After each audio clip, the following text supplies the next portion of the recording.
Sumainyo ang Panginoon, at sumaiyo rin. ang pagpapahayag ng mabuting balita ng Panginoon ayon kay San Mateo. Papuri sa iyo, Panginoon. Noong panahong yun, nabalitaan ni Jesus na ipinanlenggo si Juan kaya't bumalik siya sa Galilea, ngunit hindi na siya sa Nazaret na nirahan, kundi sa Capernaum. Ang bayang ito ay nasa baybayin ng lawa ng Galilea sa mga hangganan ng Zebulun at Neftali. Sa gayon natupad ang sinabi ni Propeta Isaias. Sa lupain ng Zabulon at lupain ng Neftali, daanan ng gawing dagat sa ibayo ng Jordan, Galilea ng mga Hentil. Itong bayang naapaguhap sa gitna ng kadiliman, sa wakas ay nakakita ng maninginyang liilaw. Liwanag na taglay nito'y siya ngayong tumatanglaw sa lahat ng nalugami sa lilim ng kamatayan.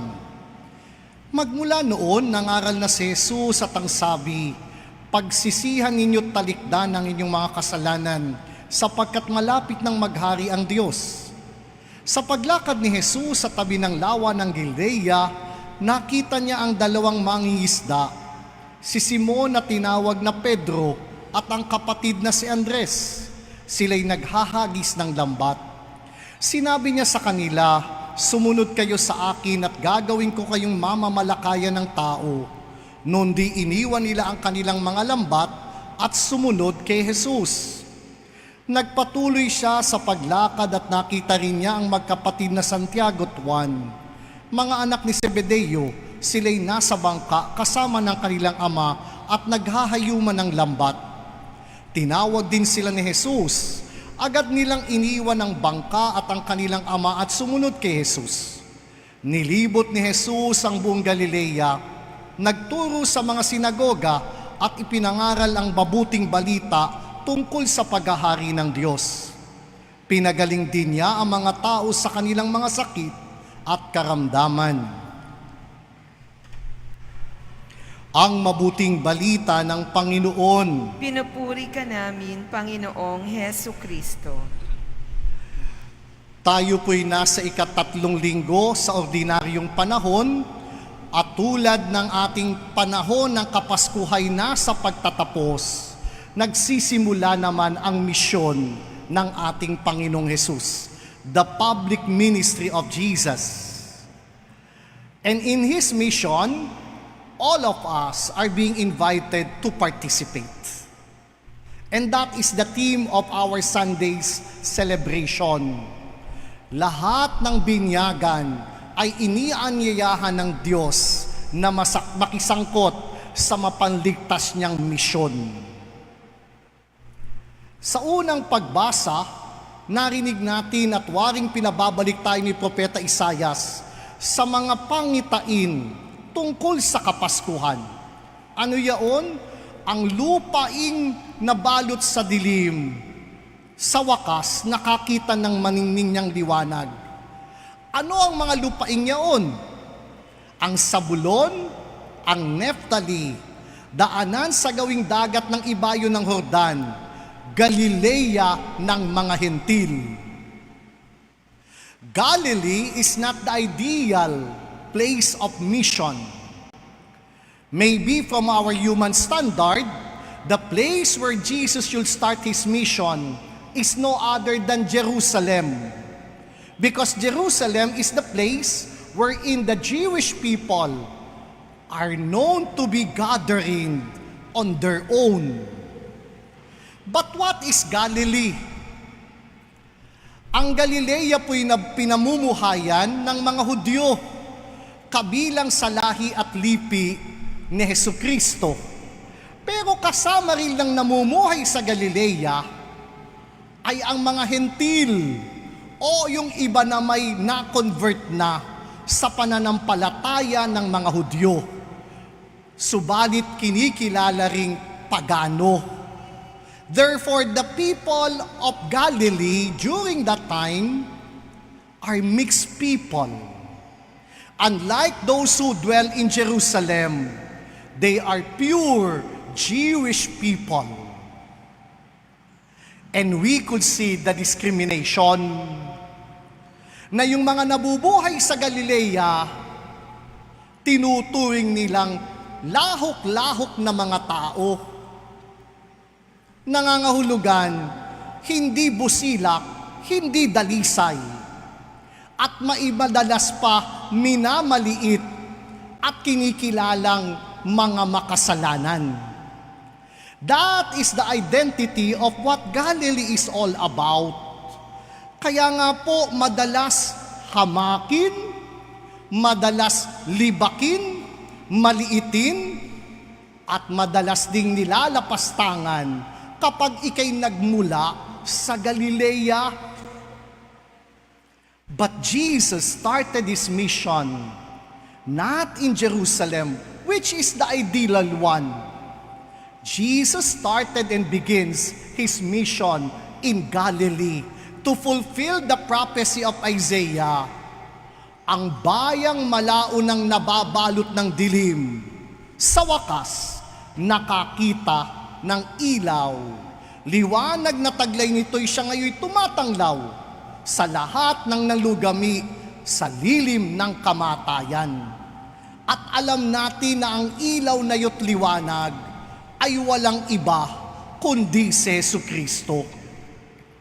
Jesus started His mission not in a perfect condition, not in the ideal situation, but Jesus pursued it, recognizing it is the place wherein He was called by God in order to proclaim the good news of the Lord. And that is the first point I invite you to reflect upon.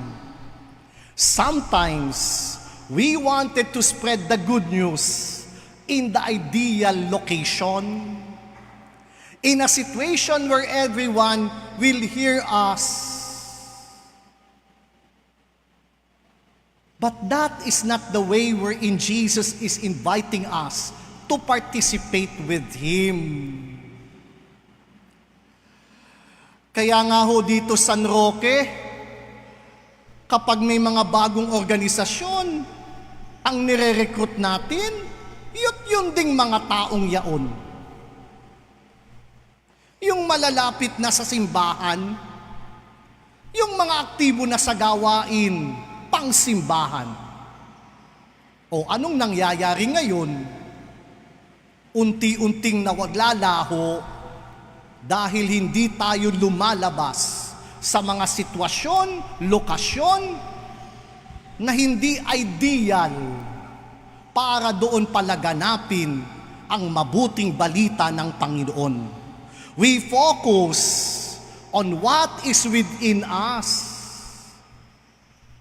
But Jesus chooses to begin and start to the outcasts, to the marginalized, to the people who are unknown and even labeled to be sinners.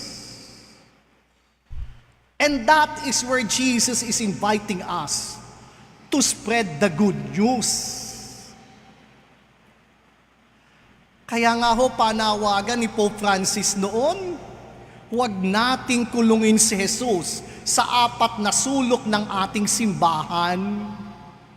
Hindi siya makalabas para abutin ang mga nasa laylayan, ang mga unchurched at hindi nakaririnig ng mabuting balita ng Diyos at hindi nakararanas ng pag-ibig ng Diyos. Ang misyon ng Panginoong Hesus ay nagsimula sa sitwasyon na hindi kaaya-aya sa paningin ng mga tao, hindi busilak at dalisay, at marahil sasabing hindi karapat-dapat na pagsimulan. Pero tinuturuan tayo ni Jesus, doon dapat nating palaganapin ang mabuting balita sa mga taong hindi naabot at ni nakararating sa ating simbahan. At sa ating lungsod, napakarami pong mga lugar na ganyan. Ako po'y nagbabahay-bahay ngayon dahil nga po sa pagbisita sa maraming may karamdaman. But I just use that kind of ministry in order for me to get out from the center and see the reality and truth of our parish community. Bahagi lang po yung pagdalaw ko sa mga may sakit. Sapagkat kung dito lang ako sa sentro, napaka-convenient at komportable, nakaupo pa kayo't nakikinig sa akin. But it will stagnate my own priesthood. Hindi po yung ang pagkaparing iniisip ko nang pasukin ko ang buhay na ito. I am longing to get out of the center and reach out to the poorest of the poor people in our community. And I am glad that there are opportunity every time I visit sick people. Nitong nakarang Miyerkules, 4 yung nabisita ko. At madalas doon, sa tatlo doon, walang kasama sa bahay. Nag-iisa. Buti na la't may isang nagkakawang-gawang kapitbahay. Yung isa may TB, 3 linggo na, hindi na check up. And from the community, I go straight to the center, asking if there are doctor available. And I contact a tricycle in order to fetch the patient and bring him to the doctor. And good enough, nabigyan ng gamot at linggo-linggo, yung kapitbahay, kukuha ng gamot para inumin ng kanyang kahanggan na hindi naman niya kaano-ano. Pero pagkakawang gawa lang ang nagyayari sa kanyang puso sapagkat matatanda na ito't walang nangangalaga sa kanilang kapitbahay. Look at the Galilee in our midst. Totally complex, not ideal. But this is the place wherein God could be found, in the Galilee of our lives. Kaya marami hong Galilea sa lugar natin sa ating lungsod. Naroon ang Panginoon, nagmimisyon. Iniintay tayong makibasangkot. Huwag tayong manatili lang dito sa sentro. May mga Galilea po na si Jesus, hangad niyang dooy mangaral tayo. Kaya nga hinahamon ho tayo ng obispo nitong nakaraang pagtitipon sa ating diocese.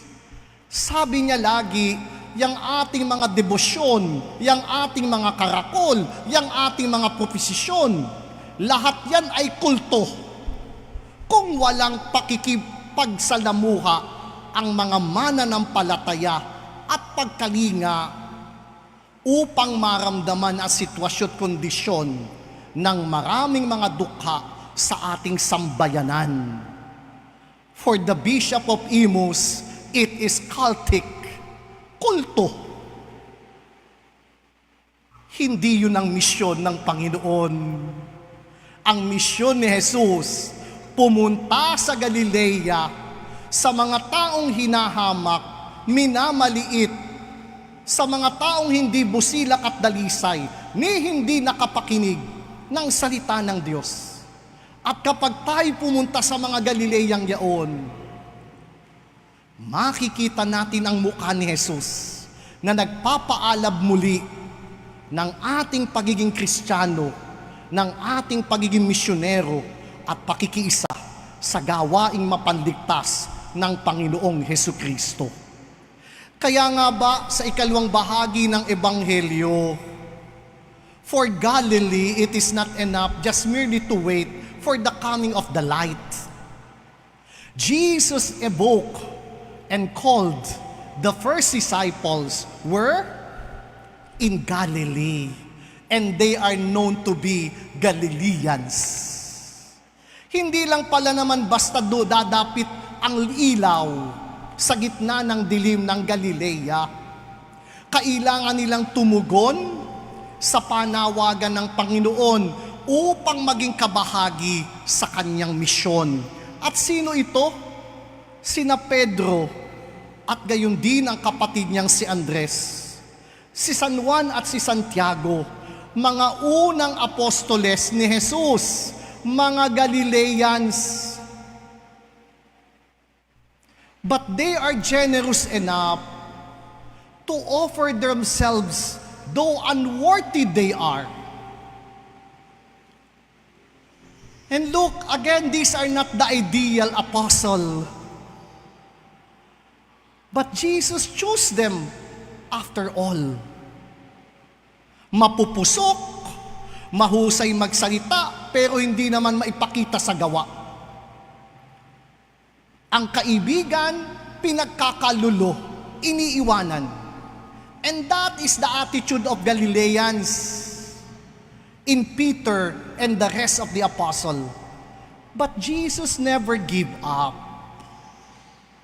He continued inviting them to participate.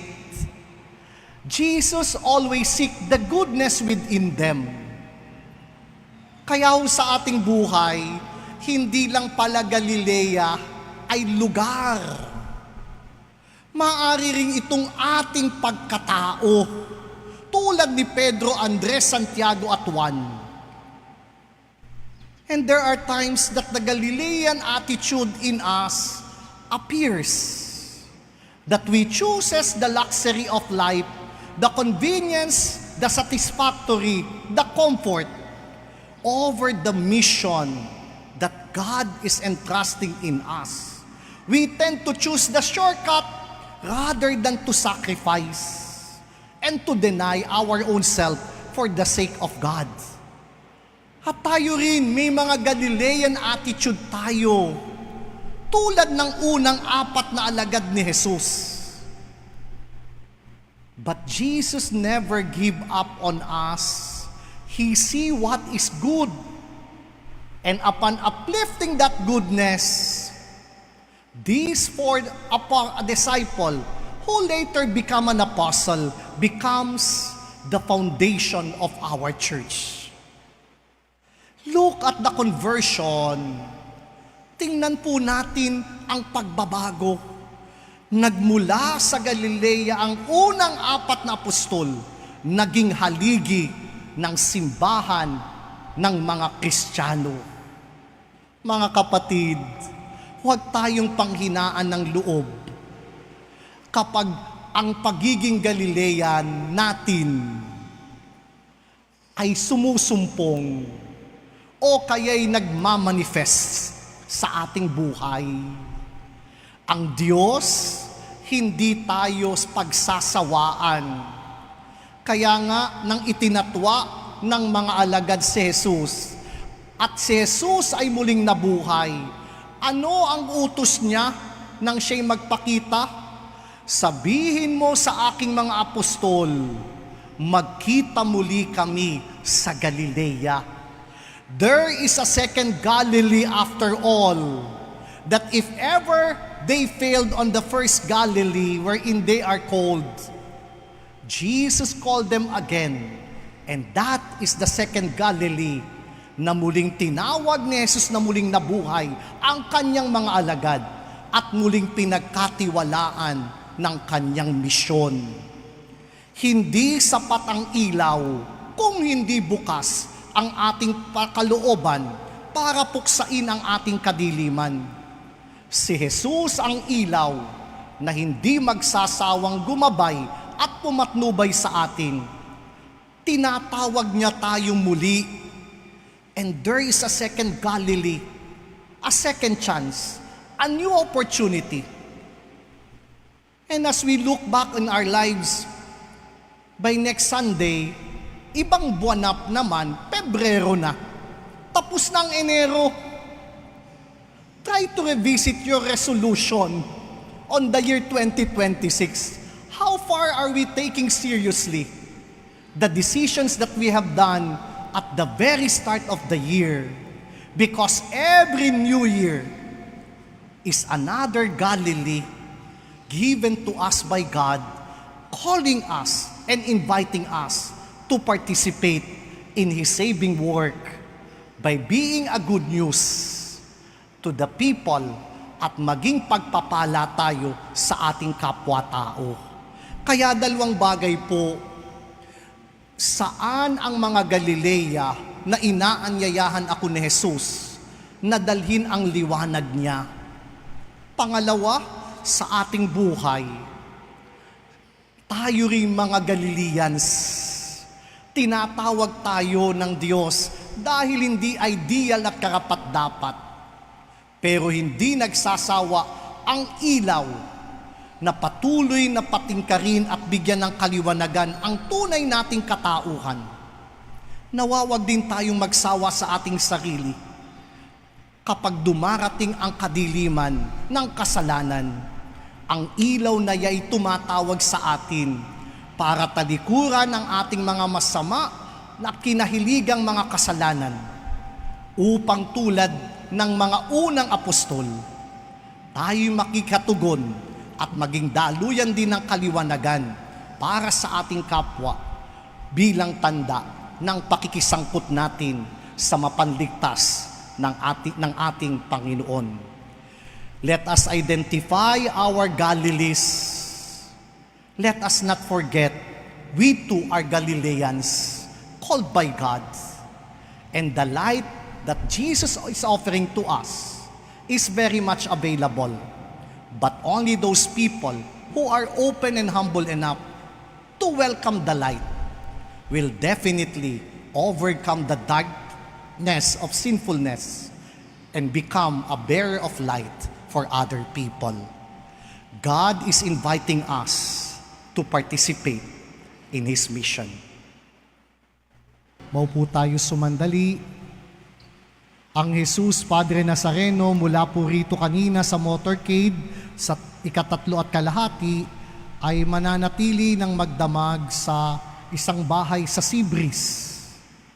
At sa ganap na 2:00 ng hapon bukas ay magkakaroon ng banal na misa, at mula sa banal na misa ay magpuprosisyon pabalik dito, subalit may dadaan ng ilang istasyon. Kaya po, dadaan din ang ating parokya at ang Inang Soledad ay dudungaw sapagkat ito'y parang pagsasakatuparan din ng ginagawang mga translasyon doon sa lugar ng Quiapo. So we are reenacting kung anumang ritual na ginagawa nila doon para yung mga hindi nakasasama sa translasyon sa Maynila ay nakikibahagi rin naman sa ating lumbra sa ating parokya. Kaya ho, 2 p.m. may misa po sa Sibris at pagkatapos noon, magpuprosisyon pabalik dito sa ating parokya. Kaya inaanyayahan po tayong makibahagi sa pagpaparangal natin kay Jesus, Padre Nazareno. Pangalawa, on February 14 ay meron pong First Communion sa mga public school students and ongoing po ang instruction. Kaya kung kayo may mga apo, anak na nag-aaral sa Christian school na walang First Communion at nais niyong isama ang inyong anak kung 9 na taong gulang na pataas, makipag-ugnayan po sa tanggapan for our special instruction para ma-accommodate po ang inyong mga anak. That will be February 14, but as early as now, kasi po may mga requirements na kailangan, makipag-ugnayan na po sa ating tanggapan at iwanan ninyo ang inyong mga contact number and we will try to accommodate ang inyo pong nais na makasama ang inyong anak o apo para makapag-First Communion. Pangatlo po, patuloy ang panawagan natin sa mga kapatid nating may karamdaman o hindi na makasimba dahilan sa katandaan. So every Wednesday po morning, I make myself available para dalawin sila, para ipadama at ipabatid na kahit na sila'y matanda at may karamdaman, importante sila sa ating simbahan. Hindi sila nakakaligtaan.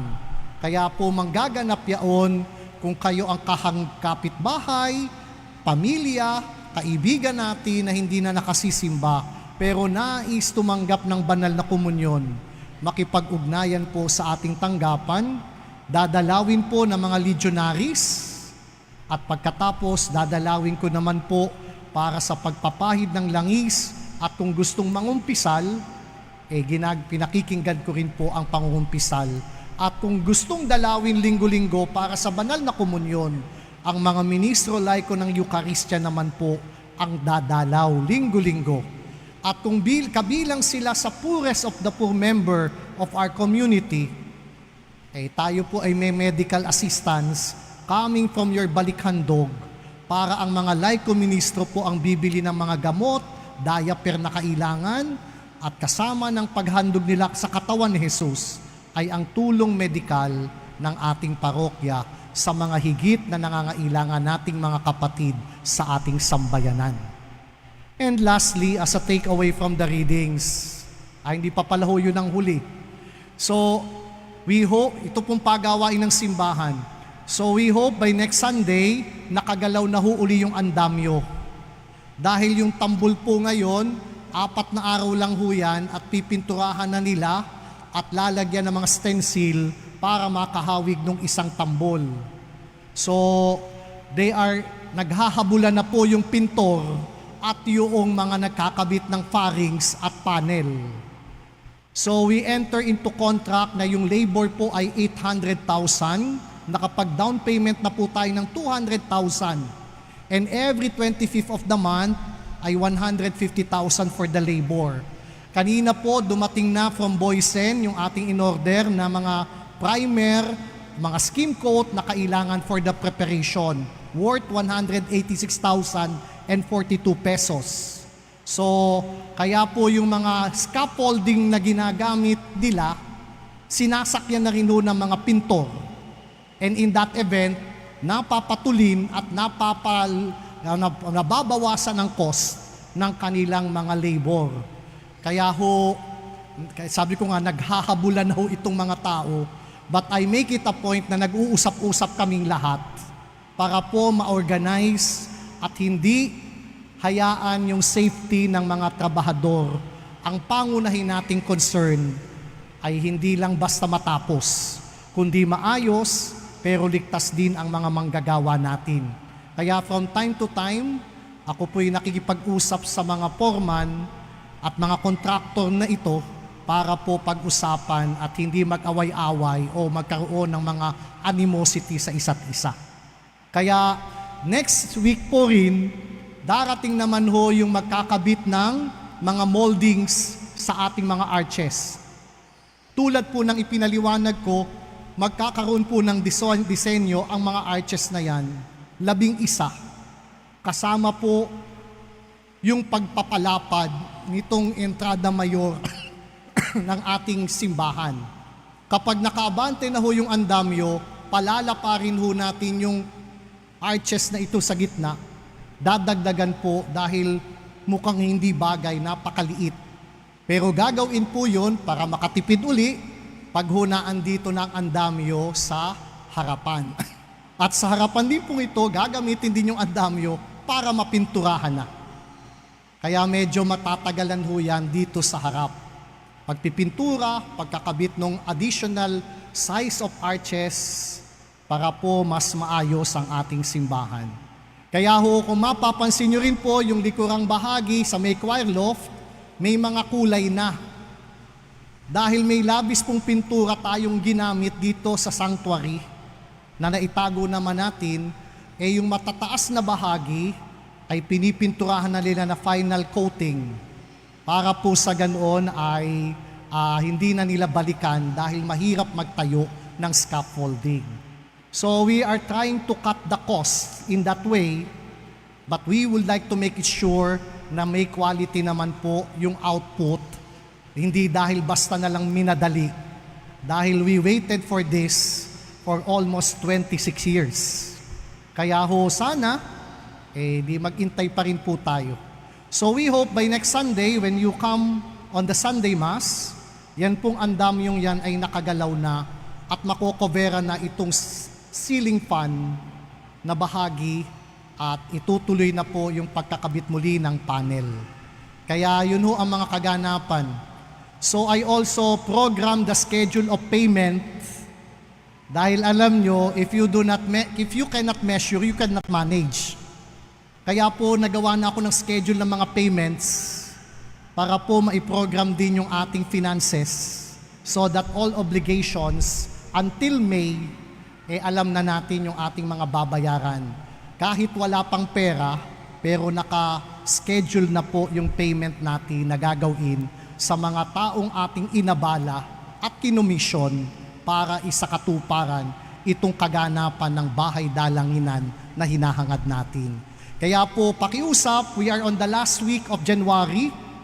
Our Santuario de San Roque Columbarium ay halos tapos na po. May mga 4 na urn na pong nakalagak. Kaya kung kayo po'y nag-iisip to help the construction and is also wanted to have a place of vault in our sanctuary, ito po yung tamang panahon. At as low as 65,000, magkakaroon po tayo ng vault, pero matutulungan po rin natin ang ating pagawain ng simbahan. Panghuli, regarding the readings, our Galilees are surrounding us and could be found everywhere in our lives. These are no other than the ambivalent situation, people in our lives, those who are despised. Kaya hindi ideal ang Galilee, but Jesus is inviting us to participate in His mission. Yung mga taong hindi kaakit-akit sa atin at waring antibiotic sa atin, they are the Galilees of our lives. God is inviting us. Can we reach out to them? Can we make them feel they are loved? Can we promote the good news of the Lord to them? Kaya maganda hong tingnan, maraming mga Galilea at Galileans sa ating paligid. Sana po wag nating baliwalain, sapagkat doon tayo inaanyayahan ni Jesus na ipahayag ang kanyang mabuting balita at ipadama ang pag-ibig ng Diyos sa mga tao at lugar na hindi kahali-hali ng mahalin. Pero dahil naandun ng si Jesus, siya'y ating susundan at makikisangkot tayo sa mapanligtas niyang gawain. Let us locate and identify where is our Galilee and who are the Galileans in our lives waiting for us. Tumayo po tayong lahat. Sumainyo ang Panginoon. At sumaiyo Yumuko rin. kayo habang iginagawad ang pagbabasbas. Pagpalain nawa kayo at ingatan ng Panginoon ngayon at magpasawalang hanggan. Amen. Naway kahabagan niya kayo at subaybayan ngayon at magpasawalang hanggan. Amen. Lingapin nawa niya kayo't bigyan ng kapayapaan ngayon at magpasawalang hanggan. Amen. At pagpalain kayong lahat ng dakilang Diyos Ama, Anak, at Espiritu Santo. Amen. Naihandog na natin ang hapag ng Eucharistia. Humayo kayo't katagpuin si Jesus sa inyong Galilea. Salamat sa Diyos.